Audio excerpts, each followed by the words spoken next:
अस्सलाम वालेकुम गाइस, क्या हाल है? उम्मीद करता सब भरा ठीक ठाक होंगे। तुसी इस टाइम देख रहे हो अदनान ठाड़ पिंड वाला। इस चैनल ਨੂੰ ਸਬਸਕ੍ਰਾਈਬ ਕਰੋ, ਬੈਲ ਆਈਕਨ ਨੂੰ ਜ਼ਰੂਰ ਦਬਾਣਾ ਯਾਰ ਆਉਣੇ ਵਾਲੀ ਵੀਡੀਓ ਤੁਹਾਡੇ ਕੋਲ ਨਵੀਂ ਪਹੁੰਚੇ ਮੇਰੀ। ਤੇ ਅਸੀਂ ਅੱਜ ਜਨਾਬ ਤੁਹਾਨੂੰ ਵਲੌਗ ਦੇ ਵਿੱਚ ਬਹੁਤ ਨਜ਼ਾਰਾ ਦਿਖਾਉਣ ਲੱਗੇ ਆ। ਨਹਾਣ ਚੱਲੇ ਆ ਜਨਾਬੇ ਵਾਲਾ ਬੜੇ ਵੀਆਈਪੀ ਟੂਲ ਦੇ ਉੱਤੇ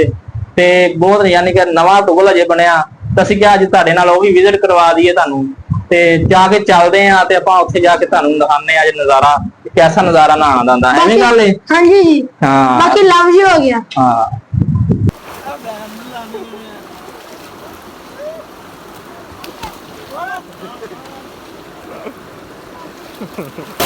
लो जी पिंड दा माहौल ते जनाब मेरी वेखो मजे चेक करो छोटे बड़े वेखो सारे जनाब मेरी आ देखो मिस्त्री साहब उन्होंने भी ठंड लग रही है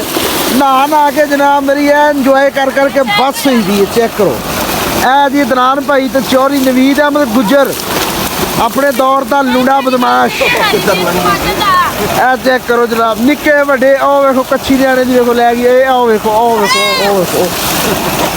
बस जी उन्हें क्या पहला कद्दू च नहाते रहे हूँ इधर आ गए तो वेखो जनाब सरदार हमदा डोगर पा उधर ब्लैक एंड वाइट माल चेक करो वेखो चेक करो भाजी टिकटॉक स्टार है जनाब मेरी माल चेक करो बस इतों वायरल नहीं हो रहा जो समान काला